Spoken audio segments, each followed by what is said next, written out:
Les quiero compartir otro testimonio de todo lo que aprendí acompañando a la gente en sus últimos momentos de la vida en varios hospitales, 4 hospitales durante 3 años, como tanatólogo en capacidad de apoyo emocional y espiritual, sirviendo a gente de cualquier tipo de fe, incluyendo ateos, averiguando sobre cómo pueden hacer sentido y cómo pueden sacar significado de esto que es el final de la vida, que es algo que todos nos vamos a enfrentar algún día. No sabemos ni cómo ni cuándo va a suceder, pero es una garantía que a todos nos va a suceder.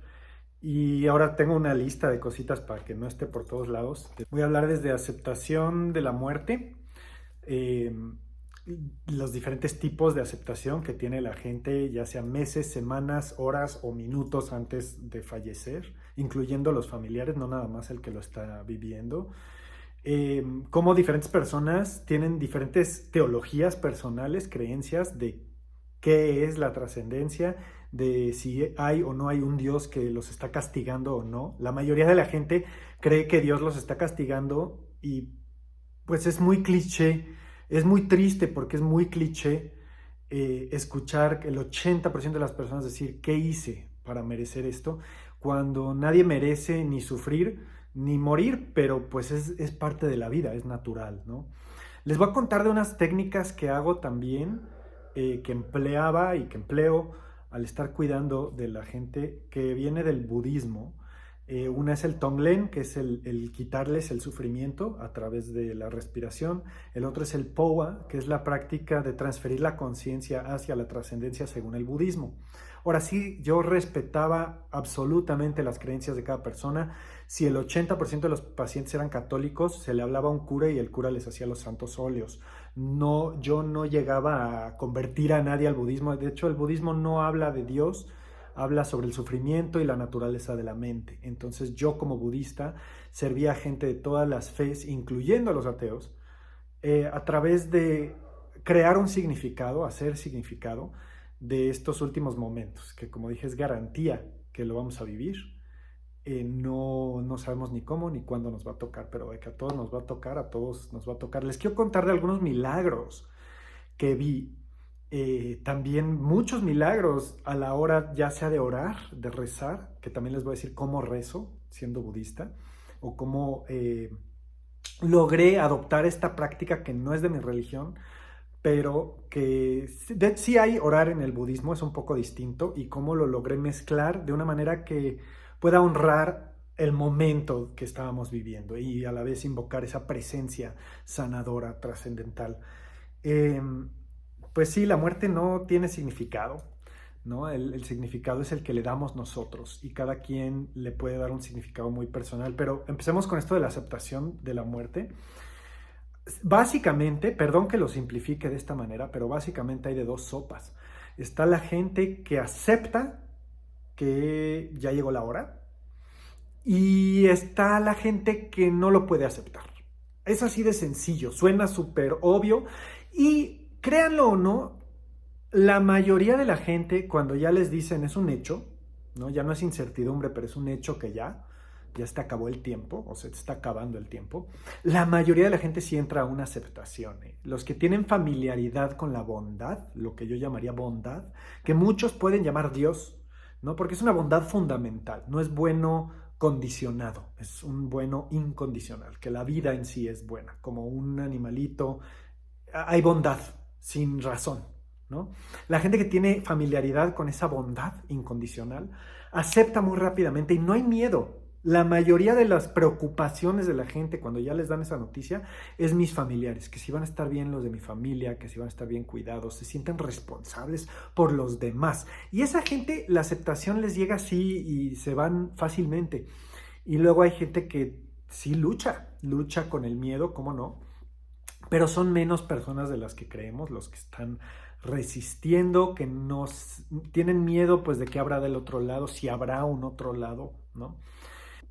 Pero hay una cualidad que yo llamo surrender en inglés, en español es rendirse, pero más bien es como entregarse.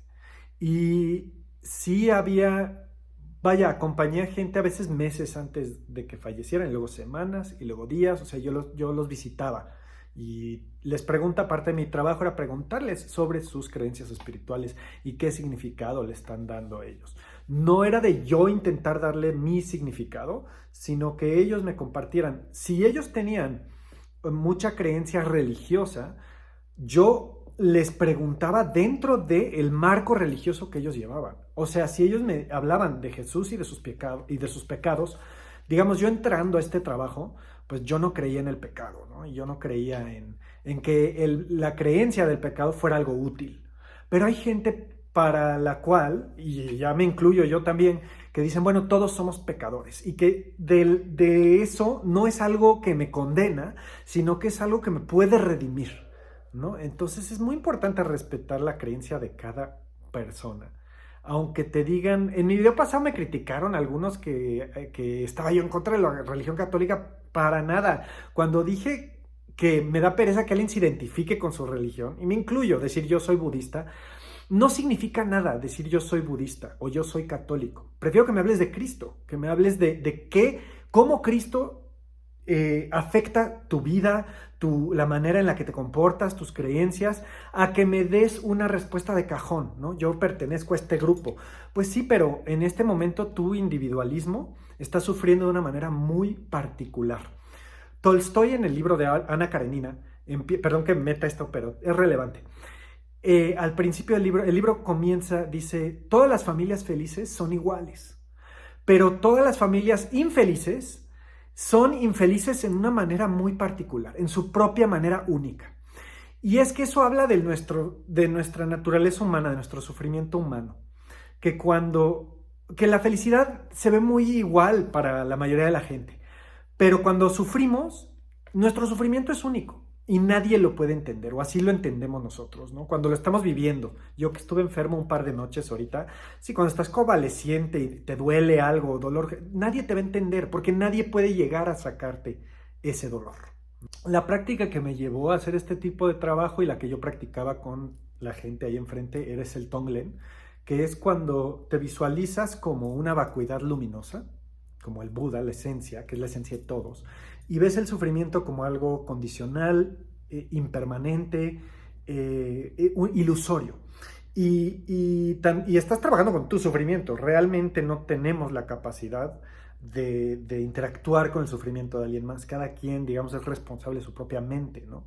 Pero sí, al trabajar nosotros nuestro sufrimiento, vaciar nuestro sufrimiento, emitir luz, podemos expandir esa práctica hacia alguien más. Y entonces yo visualizaba el sufrimiento de la otra persona como una nube oscura.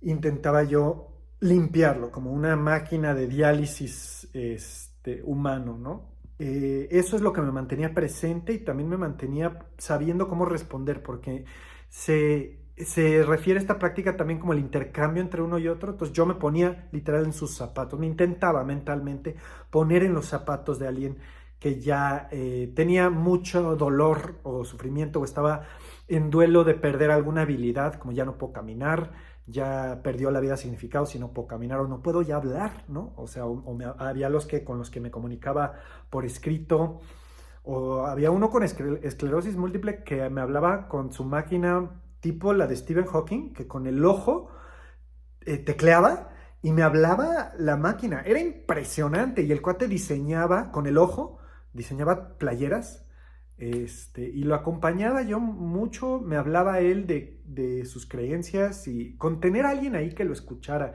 alguien neutro, ¿no? También que no lo conociera. Cuando yo rezaba o oraba era muy difícil intentar encontrar un rezo que fuera universal, porque la gente tiene muchas diferentes creencias, hay gente que está muy enojada con Dios, pero aún así pues sienten que hay una trascendencia milagrosa, una bondad fundamental al mundo que va más allá de un Dios antropomórfico que lo está castigando o no. Entonces, por ejemplo, yo cuando rezaba decía, Espíritu del Universo, manifiesta tu presencia ahora, que se pueda sentir tu presencia amorosa, ilimitada, bondadosa, sanadora en este momento. Y al decir eso es como una meditación guiada, porque en las meditaciones decimos, bueno, vamos a cultivar presencia al momento de ahora, a las sensaciones que podemos sentir. Y aquí es como una visualización, porque estoy diciendo, traigamos presencia a esta energía sanadora que va más allá del yo, que es luminiscente, le daba nombres a las cualidades, mencionaba el dolor de la persona. Es muy importante para la gente porque el dolor es tímido, es tímido, la vulnerabilidad se esconde, no quiere que la veas, pero al mismo tiempo quiere que la veas un poquito y que la reconozcas. Entonces yo decía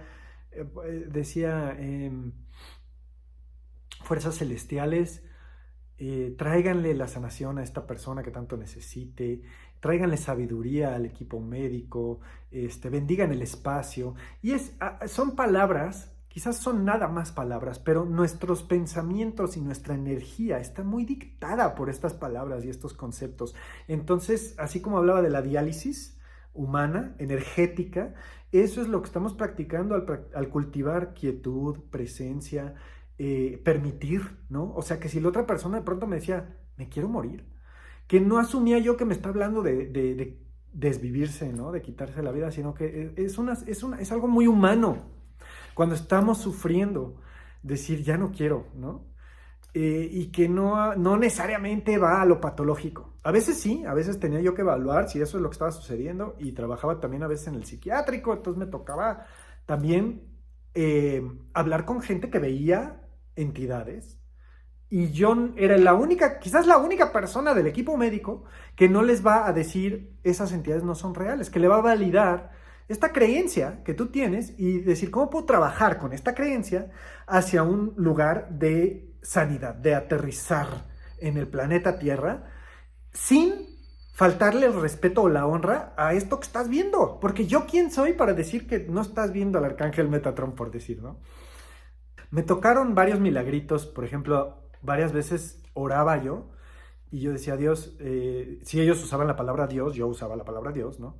Dios, tráenos tu presencia en este momento, y de pronto entraba el sol a la habitación del hospital y así, ya sabes, cuando entra el sol y que hay una nube y se quita la nube y de pronto brilla la habitación y la gente, o sea, justo cuando yo lo decía, ¿no? Y en esos momentos yo ya está, o sea, tremenda coincidencia si lo quieren ver así, pero era una bendición tener este rol, poder entrar de una habitación a otra, y esto es lo otro que quería tocar. En estos momentos tan vulnerables, que la verdad era un honor, un privilegio que fuera yo invitado y bienvenido y necesitado en esos momentos. Me iba yo a mi casa sintiéndome muy bien de mí mismo. Luego la gente me pregunta, me dicen, ay, ¿por qué te dedicaste a eso? Y es como, no entiendes lo bonito que era. Me sentía yo mejor haciendo eso que cuando trabajaba yo en la televisión, antes de dedicarme a cuidar de los moribundos, ¿no? Antes de dedicarme al YouTube también, de contar de todas estas cosas y del budismo. Pero a lo que voy es otra cosa muy interesante de entrar de habitación en habitación, donde había gente ya trascendiendo, es que sí, yo, quizás es mi imaginación, pero yo es lo que yo sentía con mi sensibilidad de haber meditado mucho y varios retiros de meditación y 3 años de retiro, o sea, mi retiro de la maestría budista, más ceremonias de todo tipo en diferentes tradiciones espirituales. Yo sí sentía que se abrían portales, por no tener mejores palabras para describirlo, cuando una persona va a trascender. O sea, se sentía una diferente energía, y es que a veces me tocaba entrar, insertarme en la situación trágica, como lo expliqué en otro video que lo hacía, cómo me presentaba y demás, salirme de esa habitación y entrar a otra, a los 5 minutos, otra persona completamente diferente que también está por trascender, y hacerlo 15 veces al día, sí se sentía una diferencia. Esta persona se va a un lugar, se siente hermosa la habitación, se siente hermosa esta muerte. Y había otras que yo entraba y yo decía, esto se siente turbio, se siente oscuro. Y yo, claro, usando la práctica de Powa, que es una práctica de transferir la conciencia hacia la trascendencia tibetana, para la cual recibí instrucciones y bendición y demás, yo sí intentaba que ese portal que se abriera fuera de luz, o insertar yo luz, o direccionar o llamar deidades de luz que puedan llevar a esa persona esa conciencia a un lugar trascendente. Jesús es una de esas energías, yo sí creo. Seguro habrá quienes se ofenden que estoy hablando de la religión de una manera que no aplica, porque los que son muy católicos dicen Jesús es el único camino y el único hijo de Dios y demás. y está muy bien si esa es tu creencia, pero esa no es la creencia de todos. Para los que esa es su creencia, Jesús sí te lleva a un lugar seguro, por así decir. Los budistas no creemos que nunca terminas de seguir regresando a la tierra, aunque sea para ayudar, aunque estés tú libre del sufrimiento, ¿no? Esa es mi creencia. No creo que una sea mejor que otra, pero una es mía, ¿no? Creo que ayuda mucho para la gente que cree, que tiene fe. La fe nos entrega. Es esa palabra que yo decía, entrega. Eh, y ya no resistimos y no sufrimos. Nos da confianza. ¿Sí? La fe, cuando todo lo demás se va, todo lo demás te falla, la fe está ahí para ti. Entonces, unos lo llaman Jesús, otros lo llamamos Buda, pero es la misma energía, ¿no? Que es el camino hacia lo que ustedes llaman Dios Padre, quizás algunos de ustedes, en el budismo es el Dharmakaya, ¿sí? Es el plano de la trascendencia, que está aquí. O sea, es que el que se muere no se va a otro lado. Somos nosotros los que conceptualmente nos separamos de la esencia que no tiene comienzo y no tiene fin, ¿no? Entonces, al yo practicar Powa con gente que yo sentía que era turbia la cosa, sí me tocó un par de veces que me decían, reza por él, capellán, por favor. Mi papá no creían mucho, pero sí somos espirituales o no sé qué. Y había veces que yo veía, perdón que suene esto semi-esquizofrénico, pero yo veía el Brahmanandra abrirse, el loto abrirse, la deidad aparecer y decir como, aquí lo tengo. Y entonces yo visualizaba la energía de esta persona juntarse y expulsarse a través de la coronilla hacia esa trascendencia. Y pasaban, o sea, de pronto había, no les exagero, arcoíris adentro de la habitación y la gente, y se moría. Y la gente decía, wow, qué bonita muerte tuvo mi papá. Lloraban porque ya se fue, pero qué bonito estuvo. O sea, yo sé que suena absurdo, pero sí había muertes muy bonitas. Había otras increíblemente trágicas. Y les voy a decir otra cosa, hay cosas mucho peores que la muerte. Había gente y yo les hablo de mi punto de vista honesto y auténtico. Habrá quienes se ofenden de todo lo que digo y habrá quienes no, y está bien. Pero hay gente que está viva y no tiene la habilidad, digamos, de ya sea comunicarse, caminar, defecar o comer normalmente, ¿no? O dormir, o todas, o una combinación de todas estas, o ver, y se mantienen vivos. Y esa gente es la que a veces decían, me quiero morir, ¿no? Y híjole, esos eran los encuentros más difíciles. Una vez estaba yo entrenando a otro capellán que era residente.